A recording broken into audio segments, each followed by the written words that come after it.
Assalamualaikum warahmatullahi wabarakatuh. Nama saya Azwar Ramadan dengan NIM 2222026. Di sini saya akan membahas tentang pengaruh media sosial. Kita bahas dulu apa itu media sosial.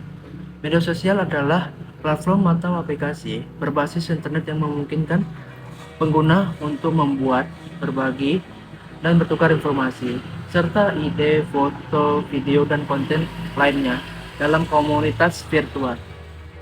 Media sosial memungkinkan interaksi dan komunikasi antar pengguna seringkali dalam waktu nyata melalui berbagai fitur seperti pesan langsung, komentar, suka, dan berbagi. Beberapa contoh media sosial yang masih populer hingga sekarang adalah Twitter, LinkedIn, TikTok, dan YouTube, dan lain-lain. Platform ini memainkan peran yang penting dalam kehidupan sehari-hari banyak orang, mempengaruhi cara mereka berkomunikasi, mengonsumsi informasi, dan berinteraksi dengan dunia di sekitar mereka. Nah, kita bahas dampak dari media sosial. Apa saja dampak media sosial dari positif dan negatifnya? Ini contohnya. Oke, di sini ada beberapa dampak positif dari pengaruh media sosial. Yang pertama itu ada komunikasi dan konektivitas, memudahkan komunikasi dengan teman, keluarga, dan rekan kerja, terutama yang berada jauh. Membantu membangun jaringan profesional dan sosial yang lebih luas. Yang kedua itu ada akses informasi dan edukasi, memungkinkan akses cepat ke berbagai informasi dan berita terkini. Platform edukasi online memungkinkan pembelajaran dan pengembangan diri. Yang ketiga itu ada kesempatan bisnis dan pemasaran, memberikan peluang bagi bisnis kecil dan individu untuk mempromosikan produk atau jasa secara lebih luas.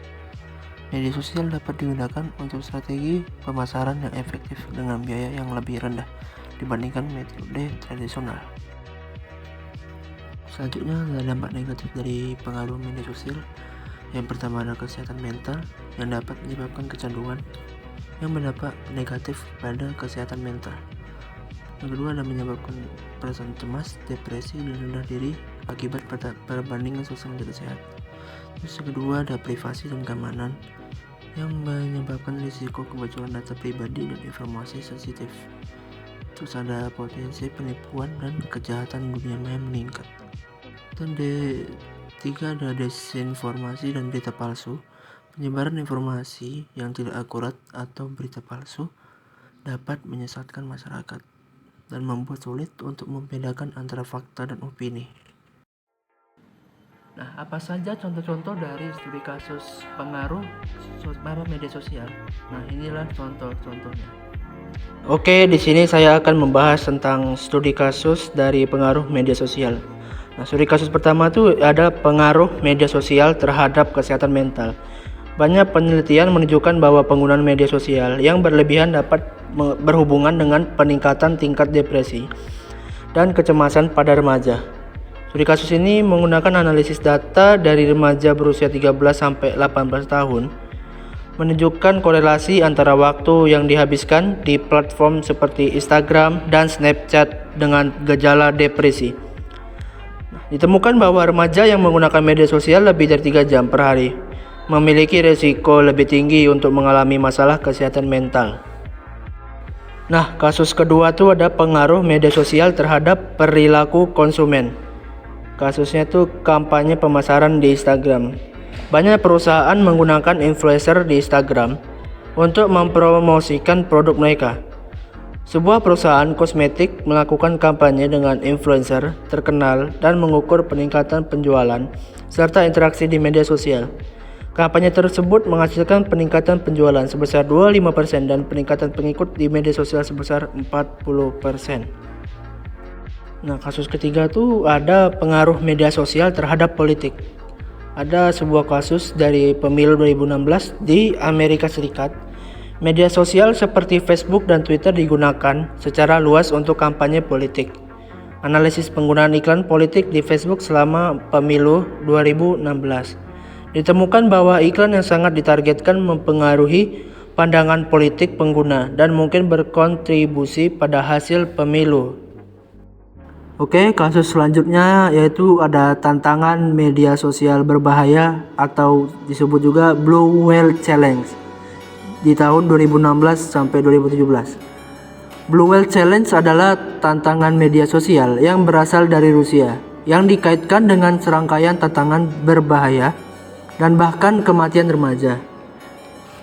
Tantangan ini menyebar melalui platform media sosial, mendorong remaja untuk menyelesaikan serangkaian tugas berbahaya yang puncaknya adalah bunuh diri.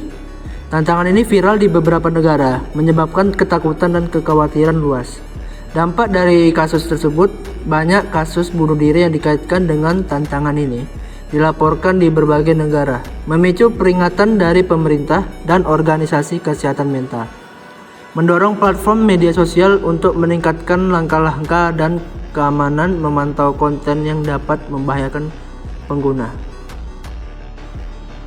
Nah, yang terakhir itu ada gerakan Black Lives Matter di tahun 2020.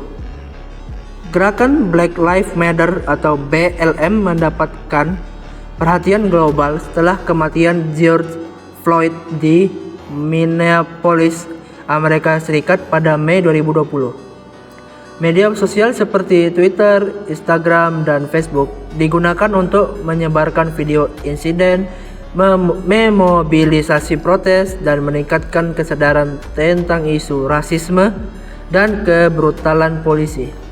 Ada juga hashtag seperti Black Lives Matter menjadi viral, digunakan jutaan kali untuk mendukung gerakan ini. Dampaknya yaitu menyebabkan protes dan demonstrasi besar-besaran di seluruh dunia, memaksa pemerintah dan lembaga penegak hukum untuk mempertimbangkan reformasi, dan juga menyebabkan perubahan kebijakan di berbagai perusahaan dan organisasi untuk mendukung kesetaraan rasial dan menentang diskriminasi. Bagaimana cara mengelola penggunaan media sosial secara bijak? Yang pertama itu adalah tetapkan batas waktu. Tentukan batas waktu harian untuk menggunakan media sosial dan patuhi aturannya. Yang kedua adalah hindari konten negatif. Berhenti mengikuti akun atau halaman yang memposting konten negatif atau merugikan. Yang ketiga adalah manfaatkan fitur privasi. Nah, aturlah pengaturan fitur privasi di akun Anda untuk melindungi informasi.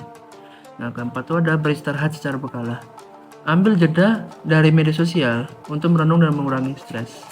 Nah,